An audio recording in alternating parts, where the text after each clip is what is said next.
तो electric current का जो नेक्स्ट टॉपिक है मतलब वो है हमारा स्लाइड वायर ब्रिज या मीटर ब्रिज। तो बेसिकली स्लाइड वायर ब्रिज या मीटर ब्रिज जो है ये एक इलेक्ट्रिकल इंस्ट्रूमेंट है जिसको यूज किया जाता है to measure the unknown value of the resistance. अगर आपके पास कोई रेजिस्टेंस है जिसकी वैल्यू आपको नहीं पता है तब आप स्लाइड वायर ब्रिज या मीटर ब्रिज की मदद से उस अननोन रेजिस्टेंस की वैल्यू को मेजर कर सकते हैं, वैल्यू बता सकते हैं एग्जैक्ट। तो आपने पहले भी सुने होंगे, आपके पास कुछ इलेक्ट्रिकल इंस्ट्रूमेंट्स हैं जो मोस्टली पॉपुलर हैं जैसे एमीटर, वोल्टमीटर और गैल्वेनोमीटर। तो एमीटर याद रखिए वो इंस्ट्रूमेंट है जो यूज किया जाता है to measure the electric current. Circuit के अंदर कितना करंट फ्लो कर रहा है उसको मेजर करने के लिए we have an instrument called ammeter. And to measure the potential difference across the two ends of the conductor, we have a voltmeter. voltmeter को आप कनेक्ट करेंगे पैरेलल टू द सर्किट, तो उस सर्किट में कितना पोटेंशियल होगा वो आपको बता देगा। Then we have a galvanometer. बेटा ध्यान से सुनिए, galvanometer it is used to detect the electric current. आज तक आप लोग स्टडी करते हैं कि galvanometer मेजर करता है रेजिस्टेंस को, ऐसा नहीं है। galvanometer एक इलेक्ट्रिकल डिवाइस है which is used to detect the electric current however so small और सो लार्ज। जितना मर्जी करंट छोटा हो या बड़ा होगा तो ये जो गैल्वेनोमीटर है वो उस करंट को डिटेक्ट कर लेगा। हाँ, इस गैल्वेनोमीटर की मदद से हम अननोन रेजिस्टेंस को मेजर करते हैं by using a slide wire bridge. Slide wire bridge, तो slide wire bridge actually work on the principle of balanced Wheatstone bridge. Balanced Wheatstone, तो बैलेंस व्हीटस्टोन ब्रिज आपको याद होगा। बैलेंस व्हीटस्टोन ब्रिज के अंदर हम क्या करते हैं, 5 रेजिस्टेंस को इस ढंग से कनेक्ट करते हैं और एक सेंटर वाले रेजिस्टेंस के साथ गैल्वेनोमीटर को कनेक्ट करते हैं ताकि अगेन डिटेक्ट कर सके कोई करंट है या नहीं। जैसे आप सर्किट ऑन करेंगे करंट पास होगा, लेकिन आप क्या पाएंगे कि करंट जो है वो गैल्वेनोमीटर के थ्रू पास नहीं होगा, यानी कि गैल्वेनोमीटर कोई डिफ्लेक्शन शो नहीं करेगा। यानी कि हम क्या ये कह सकते हैं कि पोटेंशियल एट पॉइंट सी और potential at point D same होंगे। This is the only case कि यहां से करंट पास ना हो। अगर ऐसा होगा तो इसको हम कह सकते हैं नल पॉइंट। क्या कह सकते हैं उत्तर? Null point. नल पॉइंट के बारे में डिटेल में अभी मैं और भी काफी कुछ बताऊंगा, बट आप ये समझिए कि यहाँ पे नल पॉइंट है यानी कि यहाँ से करंट नलीफाई हो गया, कोई करंट नहीं जा पा रहा है। अगर ऐसा केस होगा तो यानी कि गैल्वेनोमीटर में किसी तरह की कोई डिफ्लेक्शन शो नहीं होगी। In that case, R1 upon R2 is equal to R3 upon R4। तो ये है हमारे पास व्हीटस्टोन ब्रिज की कंडीशन और रिजल्ट। कंडीशन क्या है, अगर potential at point C equal to potential at point D होगा तो R1 upon R2 equal to R3 upon R4 होगा, या फिर अगर ये रेशियो है तो इसका रिवर्स भी पॉसिबल है ना। अगर R1 upon R2 equal to R3 upon R4 हो तो again we can say potential at the two ends must be same। So this is balanced Wheatstone bridge. अब इस कंसेप्ट को हम यूज करेंगे to find out the value of unknown resistance with the help of slide wire bridge। तो balanced Wheatstone bridge की कहानी हमने यहाँ पे समझ के लिख दी है कि कंडीशन लिख ली R1 upon R2 equal to R3 upon R4 होगा कब, जब potential at point C equal to potential at point D होगा। तो इस कंसेप्ट को मैं यूज करने वाला हूँ बैलेंस्ड व्हीटस्टोन ब्रिज के कंसेप्ट को। तो हम सबसे पहले स्लाइड वायर ब्रिज के लिए या मीटर ब्रिज के लिए हम इसकी कंस्ट्रक्शन समझते हैं। सपोज सबसे पहले मैंने एक वायर ली जिसकी लेंथ है 1 मीटर, इसीलिए इसका नाम है मीटर स्केल, मीटर ब्रिज या मीटर स्केल, ठीक है, मीटर ब्रिज। तो 1 मीटर लंबी वायर ली जिसको हम 100 सेंटीमीटर भी कह सकते हैं। ये जो वायर आप लोगे पुत्र, इसका यूनिफॉर्म क्रॉस सेक्शनल एरिया होना चाहिए and it is generally made up of N alloy like constant और या मैग्नीज। क्यों सर? क्योंकि ये दोनों के दोनों अलॉयज आपको पहले भी बता चुके हैं कि इन दोनों के दोनों अलॉयज का जो रेजिस्टेंस है वो ऑलमोस्ट इंडिपेंडेंट है टेम्परेचर पे। क्योंकि जैसे ही आप इस मीटर ब्रिज को यूज करोगे तो इसके थ्रू करंट पास होगा, करंट पास होने की वजह से हीट प्रोड्यूस होगी यानी कि टेम्परेचर बढ़ेगा। अगर टेम्परेचर बढ़ेगा तो फिर रेजिस्टेंस वेरी कर सकता है। तो आप उस मटेरियल की वायर को बना के यूज करें जिसका रेजिस्टेंस चेंज ना हो। और again area of cross section भी सेम पॉइंट के लिए R equal to rho into L upon A, तो कहीं पे रेजिस्टेंस वेरी कर जाएगा अगर एरिया कम या ज्यादा हो। समझ आया मतलब? अब आपने क्या करना है, इसके साथ एक लगानी है मीटर स्केल, यानी कि हमारा नॉर्मल जो फुट्टा होता है ना वो यहाँ पे यूज करना है, क्योंकि हम मेजरमेंट्स लेंगे स्केल के ऊपर। उसके बाद आपने क्या करना है पुत्र, कॉपर की स्ट्रिप्स लेनी है। कॉपर प्लेट्स या कॉपर स्ट्रिप लेनी है, जो मैंने ब्लू शेप में बनाई हुई है, दे आर कॉपर स्ट्रिप्स, ये वाली, ये ठीक है। कॉपर स्ट्रिप्स ही क्यों लेनी है? आप चाहे तो सिल्वर की भी ले सकते हैं, एल्यूमिनियम की भी ले सकते हैं, बट सिल्वर की काफी महंगी हो जाएगी और एल्यूमिनियम की कॉपर के मुकाबले प्रॉपर्टी डिक्रीज हो जाएगी। Copper is the best metal as you all know, है ना, इसकी रेजिस्टेंस कम होती है और कंडक्टिविटी ज्यादा होती है। तो उसके बाद आपने क्या करना है, इन दो एंड्स के बीच में आपने एक अननोन रेजिस्टेंस लगाना है जिसकी वैल्यू आप फाइंड करना चाहते हो। तो अननोन रेजिस्टेंस कौन हो गया? R, ठीक है जी। और इधर दो एजेस के बीच में आपने कनेक्ट करना है शंट, या इसको हम बोलते हैं वेरिएबल रेजिस्टेंस। आप अपनी मर्जी से इस वैल्यू को, यानी कि यहाँ पे रेजिस्टेंस की वैल्यू का वेरी कर सकते हैं। मेरी बात समझ में आई?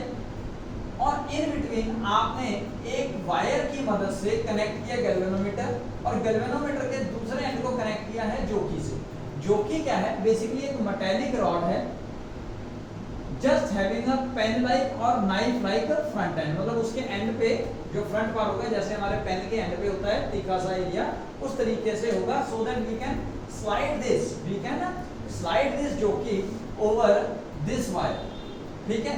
और जोकी को बहुत फॉर्मली आपने स्लाइड करना है, बहुत ज्यादा प्रेस करके नहीं करना, अदरवाइज जोकी ही आपकी वायर का एरिया चेंज कर देगा, क्योंकि आप बार बार उसको घुमाओगे तो वो धीरे धीरे करके फ्रिक्शन की वजह से घिस जाएगी, है ना, उसकी वजह से प्रॉब्लम आएंगी। तो इसलिए आप जोकी को बिल्कुल स्लाइटली टच करें, टच करके हल्का सा, वैसे तो ज्यादा बेटर होता है स्लाइड ना करें, आप उठा के रखें जोकी, ठीक है। जोकी क्या करते हैं वो भी आपको बताएंगे। और आपने साथ में कनेक्ट कर लिया एक सेल, है ना, जो इस सर्किट के अंदर करंट को मेंटेन करेगा। अब आप जैसे ही करंट ऑन करते हो, या जैसे ही सेल के स्विच को ऑन करते हो, तो इमीडिएटली करंट जो है वो इस सर्किट के थ्रू पास होना शुरू होगा पुत्र। तो ये तो हो गया हमारा कंस्ट्रक्शन। अब हम समझते हैं वर्किंग को। तो पुत्र अब आपने वैल्यू फाइंड करनी होती है अननोन रेजिस्टेंस R की, तो उसके लिए आप स्विच ऑन करेंगे। स्विच ऑन करते ही करंट सर्किट के थ्रू रन होना शुरू होगा। अब आप सबसे पहले स्टेप में फाइंड करेंगे null point with the help of jockey which slide over this wire, कि जहां पे गैल्वेनोमीटर कोई डिफ्लेक्शन शो ना करे, गैल्वेनोमीटर कोई डिफ्लेक्शन शो ना करे। अगर आप null point suppose point D पे ढूंढते हो, वो कैसे होगा? तो सपोज आपने जोकी लिया, जोकी को पॉइंट ए के नजदीक रखा, और आपका जो गैल्वेनोमीटर का जो नीडल है वो डिफ्लेक्ट हो रहा है right side, let's suppose right side.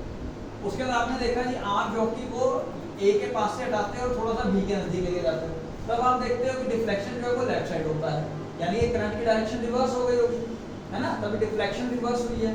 तो अब आप उन दोनों पॉइंट्स के बीच में धीरे धीरे करके उठा के रखने की कोशिश करोगे। अब लेट्स सपोज एक पॉइंट डी आता है जहां पे गैल्वेनोमीटर कोई डिफ्लेक्शन शो नहीं करता, तो उस पॉइंट को कहा जाएगा नल पॉइंट। और नल पॉइंट के कंसेप्ट को यूज करके आप जो भी मेजरमेंट्स लेते हो वो ऑलमोस्ट 100% एक्यूरेट होते हैं, ठीक है। तो यानी कि यहाँ पे potential at C equal to potential at D हुआ। तो अब आप बैलेंस व्हीटस्टोन ब्रिज का कंसेप्ट यूज करेंगे, जिसकी मदद से resistance R upon resistance of wire A to D is equal to shunt, that is known resistance और variable resistance, divided by the resistance from D to D। अब आप सोच रहे होंगे सर ये तो रेजिस्टेंस ठीक है, ये निकालना है, ये आपने रखा है कि सर इस लेंथ का और इस लेंथ का रेजिस्टेंस कैसे मेजर करेंगे। उसके लिए आप सपोज कीजिए कि रेजिस्टेंस पर यूनिट लेंथ जो है वायर की वो है स्मॉल r, क्योंकि ये कांस्टेंट हो सकती है। एक यूनिट लेंथ का रेजिस्टेंस आप फाइंड कर सकते हो, वो है स्मॉल r। तो उस हिसाब से लेंथ l का रेजिस्टेंस कितना लगेगा उत्तर r into l। तो रेजिस्टेंस अगर आप मेजर करना चाहोगे 100 माइनस l का, तो वो क्या आ जाएगा r into 100 माइनस l। तो वैल्यू पुट करेंगे r upon r into l equal to s upon r into 100 minus l, small r cut जाएगा, जिसकी वजह से आपके पास अननोन रेजिस्टेंस की वैल्यू आएगी s into l upon 100 minus l। This is balance Wheatstone bridge की मदद से फाइंड किया गया एक unknown resistance by using an instrument called metre bridge और अ स्लाइड वायर ब्रिज। तो एक क्वेश्चन है, कहते हैं if null point is observed at 40 centimetre in the metre wire bridge. Metre wire bridge के अंदर जो डायग्राम है वो गिवन है, गिवन के हिसाब से शंट इस बार लेफ्ट हैंड साइड पे है, रेजिस्टेंस राइट हैंड साइड पे है, और गैल्वेनोमीटर की वजह से पॉइंट ए से पॉइंट बी के बीच में जो डिफ्लेक्शन नल पॉइंट की वजह से जो फाइंड होनी है कि डिफ्रैक्शन जो फाइंड नहीं होनी वो ही 40 सेंटीमीटर। तो टोटल लेंथ 100 सेंटीमीटर है, 40 चला गया तो यहाँ से डी टू बी कितना लग गया 60 सेंटीमीटर। डायग्राम एग्जैक्टली एग्जाम में दिया हुआ है या क्वेश्चन में दिया हुआ है, मैंने जस्ट शॉर्टकट मारा है। अब लेंथ कितनी है 40 सेंटीमीटर और 100 माइनस एल 60, आर और एस हमें नहीं पता, तो हमने केस 1 के अंदर फॉर्मूला बनाया जी S/40 इक्वल टू R/60। तो R की वैल्यू यहाँ पे आ गई 3/2 इनटू S। अब केस 2 में उन्होंने बोला find the value of R and S if 2 ohm resistor is connected in parallel to the S। अगर S के साथ 2 ओम रेजिस्टर पैरेलल में कनेक्ट किया जाए जिसके वजह से नल पॉइंट शिफ्ट हो जाता है 25 सेंटीमीटर, तो यानी कि अब जो नल पॉइंट है वो 25 सेंटीमीटर पे है, तो 100 माइनस L 75 हो जाएगा। रेजिस्टेंस R अभी वही रखा है, शंट इन्होंने चेंज कर दिया। कितना किया जी R1 into R2 upon R1 plus R2, parallel के केस में हम डायरेक्ट फॉर्मूला लगाएंगे। अब आप यूज कीजिए S upon L यानी कि 25, सो 2S upon 2 plus S divided by 25 is equal to R by 75, यानी कि ये बटा ये इक्वल टू ये बटा ये। समझ आया ये बात? अब उसके बाद सॉल्व किया, सॉल्व करके हमारे पास S की वैल्यू आ गई है 2 ओम। अगर S 2 ओम है तो रेजिस्टेंस की वैल्यू 3/2 into S आप यूज करोगे, 2 से 2 करेगा, then you will get 3 ohm. तो next very important concept, error in the measurement of resistance by metre bridge. तो मीटर ब्रिज की वजह से जो आपने मेजरमेंट लेनी है उसमें अगर रेजिस्टेंस में एरर आता है तो उसको कैसे एक्सप्रेस करेंगे। तो सबसे पहले आपको समझना होगा एरर जो आएगा वो आएगा because of the measurement of the length, क्योंकि रेजिस्टेंस का formula R = S * L / 100 - L होता है। S से क्या है, S तो आपका एक कांस्टेंट यूज किया हुआ रेजिस्टर है, जो रेजिस्टर आप वेरी कर सकते हो लेकिन वैल्यू तो फिक्स रखोगे ना। मेरी बात समझ आए? एक एक्सपेरिमेंट में एक केस में एक S की वैल्यू फिक्स हो जाएगी, तो वो तो अब चेंज नहीं होगी, तो जिसकी वजह से उसके अंदर कोई एरर नहीं आएगा। हालांकि फॉर्मूला आपको याद आ गया होगा, +1 के अंदर डिवाइड या मल्टीप्लाई वाले के अंदर एब्सोल्यूट एरर निकालते, उसके बाद हम मीन वैल्यू से डिवाइड करते तब आ जाता है रिलेटिव एरर। तो हम मल्टीप्लाई और डिवाइड के अंदर क्या कैलकुलेट कर सकते हैं, मैक्सिमम फ्रैक्शनल एरर या रिलेटिव एरर, है ना। इसको 100 से मल्टीप्लाई कर दोगे तो परसेंटेज एरर भी आ जाता है। तो we can say delta R/R = delta S/S plus delta L/L plus delta × 100 - L / 100 - L। अब डेल्टा S/S तो आप गायब कर दो, क्यों गायब कर दो, क्योंकि मैंने आपको बताया S कांस्टेंट है तो इसके अंदर कोई एरर आएगा नहीं। तो अल्टीमेटली फॉर्मूला बन गया delta R/R = delta L/L plus delta × 100 - L / 100 - L। Clear हो गया बच्चा? अब एक्सप्रेस कैसे करते हैं, रेजिस्टेंस R की value plus minus delta R इन ओम्स। क्लियर हो गया? अब एक क्वेश्चंस के अंदर ये भी ध्यान रखिएगा, अगर आपको लीस्ट काउंट दे रखा होगा आपके मेजरमेंट या मीटर स्केल के अंदर, तो वही होती है maximum possible error in the length. जो आप मेजर करोगे जो उसका लीस्ट काउंट है वही आप गलती कर सकते हो, वही गलती कर सकते हो ना। उससे नीचे की वैल्यू तो आप मेजर नहीं कर पा रहे, उससे ऊपर की वैल्यू आप एग्जैक्ट मेजर कर सकते हो। तो जो लीस्ट काउंट होगा आपके मीटर स्केल का वही होगी उसकी मैक्सिमम पॉसिबल एरर। तो मतलब अब आपके पास वैल्यू दे रखी है रेजिस्टेंस की, सॉरी पूछिए शंट की दे रखी है 90 ओम। मीटर स्केल की मदद से आपको नल पॉइंट जो ऑब्जर्व हुआ है वो 40 सेंटीमीटर पे हुआ है, लेकिन मीटर स्केल के साथ में जो स्केल यूज किया है उसका लीस्ट काउंट है 1 मिलीमीटर। तो जो लीस्ट काउंट है वही उसका मैक्सिमम पॉसिबल एरर होगा, यानी कि 1 मिलीमीटर की तो 0.1 सेंटीमीटर। अब सबसे पहले आपने वैल्यूज लिखी L40 100 - L 60 हो गया, शंट 90 तो R की वैल्यू निकाल ली। R = S * L / 100 - L, यानी कि R की वैल्यू आ गई 60 ओम। अब आपको डेल्टा R चाहिए, क्योंकि रिप्रेजेंटेशन के लिए आपको R plus minus delta R चाहिए, तो डेल्टा R के लिए यही वाला कंसेप्ट लगाइए। So delta R/R = delta L कितना होता है 0.1, अभी बताया जो लीस्ट काउंट है वही मैक्सिमम पॉसिबल एरर है। 0.1 डिवाइड बाय L 40 0.1। अब ये समझिए पुत्र, ये जो डेल्टा 100 - L होगा ये वही उसी स्केल का मैक्सिमम पॉसिबल एरर होगा। तो यहाँ 100 में से माइनस मत करने लग जाना, तो सिंपल लीस्ट काउंट या मैक्सिमम पॉसिबल एरर है तो वो कितना होगा, वो सेम होगा क्योंकि स्केल तो सेम है। तो 0.1/60। अब सॉल्व किया हमने, सॉल्व करने के बाद यहाँ पे हमारे पास आंसर आ गया 0.25। तो फाइनल रेजिस्टेंस की वैल्यू क्या आएगी 60 ± 0.25 so and correction. And correction क्या है पुत्र, देखिए आपने लेंथ L का रेजिस्टेंस फाइंड कर लिया R * L, 100 - L का भी फाइंड किया था स्मॉल r * 100 - L। लेकिन अगर बाय द वे आपने जिस पॉइंट को निग्लेक्ट कर दिया है, यानी कि आपने ये कॉपर की प्लेट का रेजिस्टेंस निग्लेक्ट किया है ना, अगर इसका रेजिस्टेंस भी हमें यूज करना हो तो हमें एंड करेक्शन करनी पड़ेगी, यानी कि ये जो एंड होंगे ये अब एक्चुअली ये एंड ए और बी जो है ये अब यहाँ ना होंगे, सपोज यहाँ पे होंगे कहीं, यानी कि ये लेंथ भी हमें फाइंड करनी पड़ेगी, ये वाली लेंथ भी और ये वाली लेंथ, ठीक है। तो उसके लिए हमने क्या किया, जैसा आपको बताया कि अगर आप कॉपर प्लेट्स का रेजिस्टेंस केस निग्लेक्ट करते हो तो ठीक है, तो ये फॉर्मूला आ गया। लेकिन अगर बाय द वे कुछ रेजिस्टेंस आपको यूज करना हो तब आप क्या करेंगे, उस केस के अंदर R की वैल्यू फाइंड करने के लिए then you have to add the equivalent length of the copper plates.